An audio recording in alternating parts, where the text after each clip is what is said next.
So, hello everyone. This is Gunnar here. Can you see me? Can you hear me? I'm waiting to see if Robert is logging on here as well. I've been having some technical problems, and I think it may have to do with my laptop overheating, but hopefully that has been solved right now.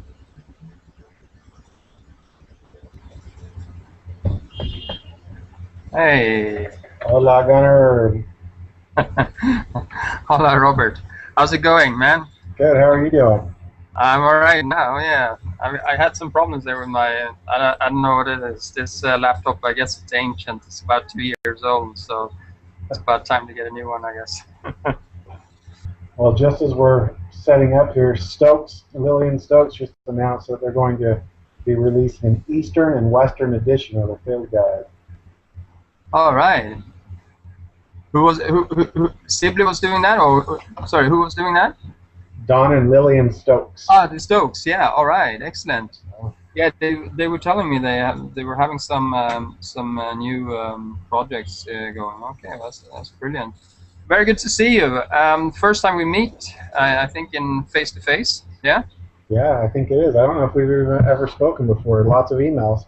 Lots of emails. Yeah, going back and forth. And it's this is a brilliant technology. It actually focused the camera on the person that is talking. Yeah, it flips the screen between it. We use it as our family, and I've even done it with some of the contributors to Birding is Fun. But it's a great way to meet other birders and have some face-to-face time. Yeah, it's brilliant. So I had named this particular chat today in the future. Well, I didn't. Where would birding be in about 10 years? All these new technologies coming in.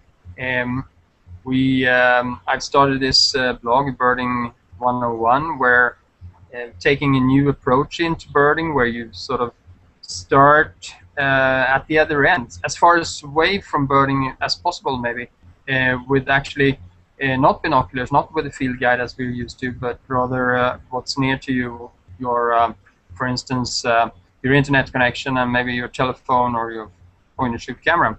And this is happening more and more. So what are your take on this, Robert? You know, I actually just blogged about that this morning, that I think that digital photography is kind of the new,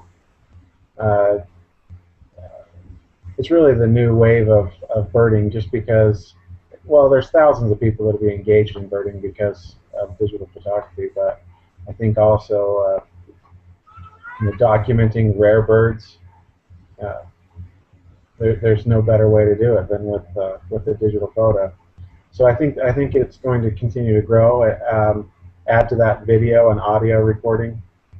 I see more of that, and I think the technology will get more and more. It'll be available to more people. It won't be as expensive, and we'll start seeing really high quality video and audio of birds regularly. I think people will be able to see birds.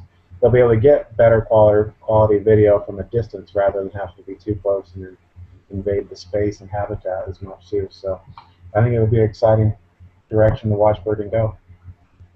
Yeah, me too. And I mean, I'm a very traditional birder in many ways. I mean, I got into this with binoculars. I started listing. I was very keen on that.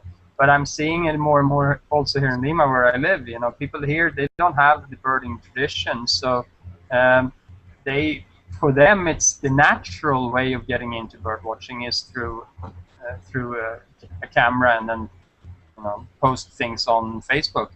Now, when I first started off this series, I took my own experiences here in Lima and saying that you don't need binoculars and you don't need a field guide to start birding, and it was a riot. At least some people was completely taken by that. So and one of the arguments was that birding and bird watching, and especially not bird photography, is not really the same.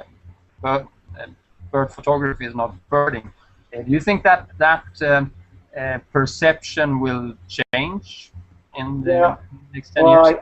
I think bird photography. I think it's all complementary. You know, it's all part of the same umbrella of birding. It all fits. And you know, I don't think people can fully enjoy the experience of birding without some good optics and without spending time in their field guide. But as far as a gateway into birding, I think digital photography is an easy route, especially for kids. You know, I take my kids out, and if I let them use my iPhone and the birding apps, and I let them use the digital camera, they're totally plugged in and engaged. But if they're just watching me watch birds, then they're totally out of it. So. Yeah. Yeah, I think that's sounds very reasonable, and I was actually putting on my on my blog today announcing this, and I was sort of thinking of it. Do you think it's a paradigm? How do you pronounce that word in English? Paradigm A shift paradigm? we're Yeah, having right now in birding. Well, we went from shooting birds to identify them to looking at them through binoculars and taking notes to now where we're taking pictures and taking video and recording audio. I think there's a big wave in birding right now of people recording bird calls even through the night and identifying birds flying over the yard that way. So I think as technology increases, the birding world is going to continue to embrace it and use it. So it'll be interesting to see where it goes. We'll follow along with technology. I mean, who knows? I read an article by Ken Kaufman where he was speaking with a man somewhere, and he was suggesting that there'd be ways of collecting bird DNA and quickly identifying by their DNA.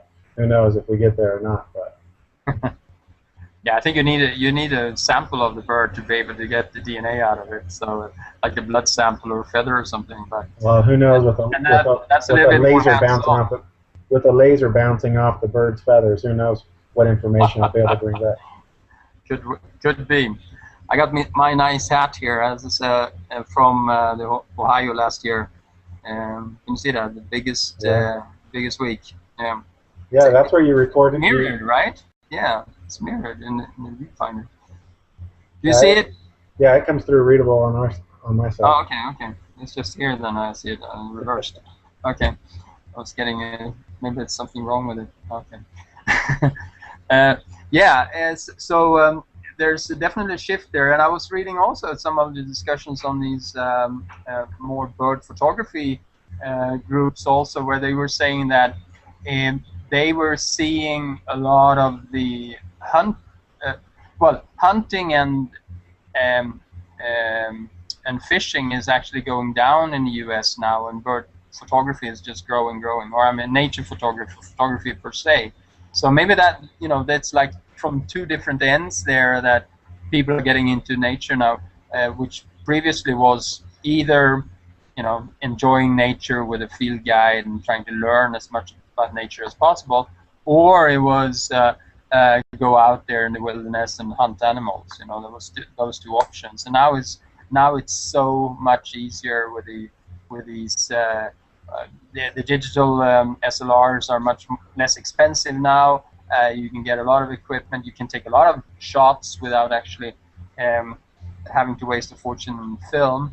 It's much more accessible, and even the small point-and-shoot cameras that Stephen Ingraham was writing about in one of the blog posts makes fantastic results. So maybe there's like a coming together. There's been masses of people that are actually enjoying nature and bird photography rather than the other two extremes.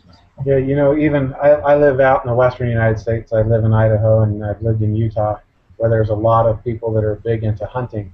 But I've even noticed that they've embraced a lot of digital photography, and instead of taking as many pictures of their dead animals, they're taking photographs and video, great video of the animals living out in the wild.